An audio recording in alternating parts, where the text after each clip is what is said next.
तर साधी गोष्ट आहे, की उन्हामध्ये आपण गेलं पाहिजे. पण मग किती वेळ? अ, कुठल्या टाईमला गेलं पाहिजे? तर सकाळची जी वेळ आहे ती आयडियल आहे. जसं उन्हाळा असेल तर 7 वाजता, हिवाळा असेल तर 8 वाजता पण. कोवळं ऊन आणि इतकंच नाही बरं का. 10 ते 3 ह्या वेळामध्ये सुद्धा अल्ट्राव्हायोलेट बी हे जे रेज असतात आपल्या सूर्यामध्ये असलेले, ते सुद्धा व्हिटॅमिन डी तुमच्या जेव्हा शरीरावर ते पडतात रेज, तेव्हा तुमची त्वचा जी आहे ती व्हिटॅमिन डी तयार करायला सुरुवात करते. म्हणजे अगदी तुम्हाला सकाळी नाही जमलं कुठल्याही कारणामुळे, की नाही आम्ही घरातच एक्सरसाइज करू शकतो, आम्हाला बाहेर जाता येत नाही.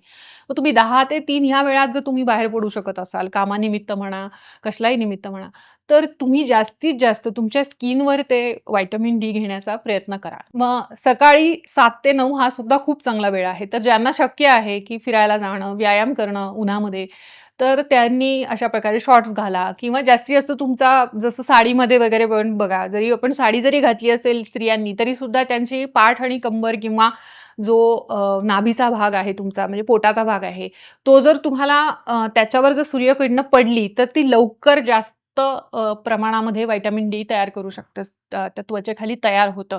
कारण की जेवढा जास्त एरिया तुमचा एक्सपोज असेल त्वचेचा, तेवढं ते जास्त प्रमाणामध्ये व्हिटॅमिन डी तयार करायला शरीराला सोपं जातं आणि ते कमी वेळामध्ये होऊ शकतं. मग किती वेळ घेतलं पाहिजे? सूर्यस्नान किती वेळ केलं पाहिजे? तर मिनिमम 10 मिनिटापासून ते मॅक्सिमम 45 मिनिटापर्यंत तुम्ही केलं पाहिजे. आता 10 मिनिट जरी व्यवस्थित तुम्ही एकसारखं बसलात ना, तरी सुद्धा at least 600 international unit vitamin D तुमच्या शरीराला मिळतं. असं एक अंदाज आहे, अप्रॉक्सिमेट आहे. आणि जर 45 मिनिट्स जर तुम्ही व्यवस्थित अंग शेकलं, जसं बीचवर बघा, ज्याला सनबाथ म्हणतात, की लोकं बीचवर का जातात? तर व्यवस्थित सगळ्या अंगाला सूर्यप्रकाश आपला मिळावा म्हणून. तर जर बीचवर जर तुम्ही अशा प्रकारे 45 मिनिटं जर सूर्यस्नान केलं, तर तुम्हाला 10,000 इंटरनॅशनल युनिट मिळतात आणि 10,000 इंटरनॅशनल युनिट हे तुमची ऑलमोस्ट म्हणजे 2 दिवस तुम्हाला ते पुरतं किंवा 3 दिवस.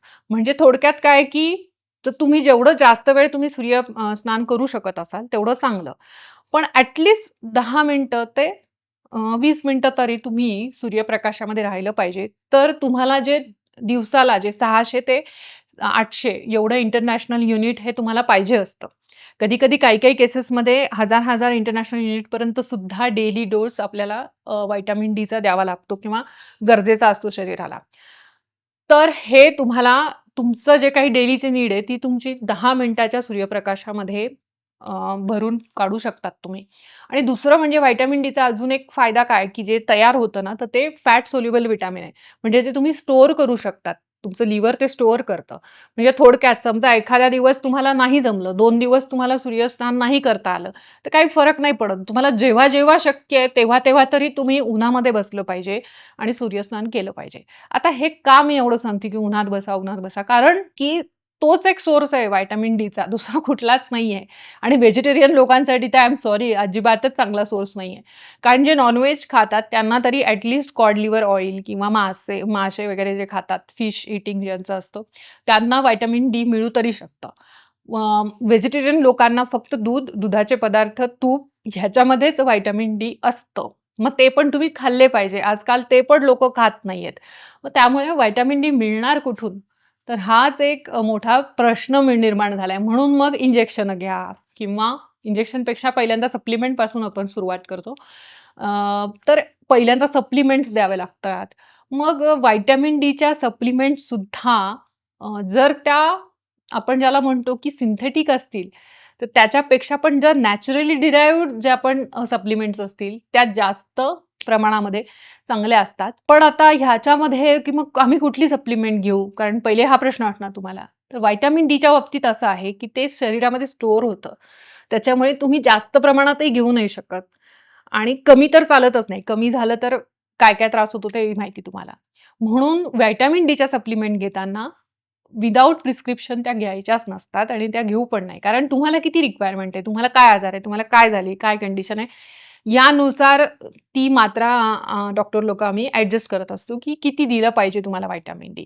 फक्त ह्याच्यात एकच मुद्दा मी सांगेल, की सप्लिमेंट घेताना त्या नॅचरली डिराइव्ह्ड सोर्सेसपासून तयार केलेला पाहिजे, ना की सिंथेटिकली डिराइव्ह्ड मोलिक्युल्स. ते जास्त तुमच्या शरीराला बायो अवेलेबिलिटी असं एक टर्म आहे त्याच्यामध्ये, की ते तुमच्या शरीराला लवकर ॲसिमिलेट होतात तुमच्या शरीरामध्ये, लवकर शोषल्या जातात आणि त्या उपयोगी ठरतात. त्याचे साइड इफेक्ट होत नाहीत.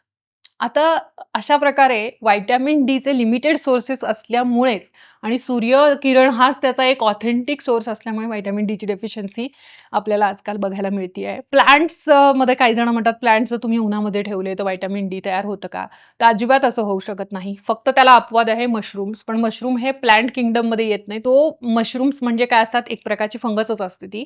तर मशरूम जर तुम्ही उन्हामध्ये ठेवले, ते पण 30 मिनिटं ते 45 मिनिटं एक्सपोज करून मशरूम आणि मग नंतर त्याची भाजी करून किंवा काय करून खाल्लं, तर तुम्हाला व्हिटॅमिन डी मिळतं. कारण की मशरूम जेव्हा तुम्ही उन्हात ठेवतात, तेव्हा एडिबल मशरूम्स म्हणते मी, जे खाऊ शकतो असे मशरूम्स.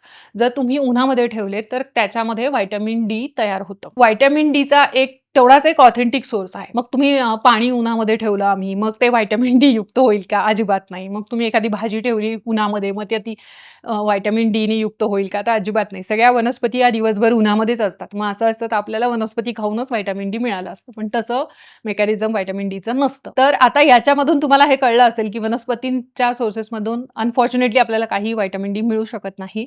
मग जे वेगन आहेत, जी लोकं वेगन झाली आहेत, त्यांना विचार करा, की ते ॲनिमल सोर्स म्हणजे डेअरी प्रॉडक्ट्स पण खात नाहीत. बाकी नॉन-व्हेज तर दूरची गोष्ट आहे. मग त्यांना हे कुठून मिळू शकतं? तर एकच सोर्स आहे तो म्हणजे मग त्यांनी सनबाथ रेग्युलर केला पाहिजे तरच. नाहीतर मग व्हिटॅमिन डीच्या सप्लिमेंट्स घेतल्या पाहिजे.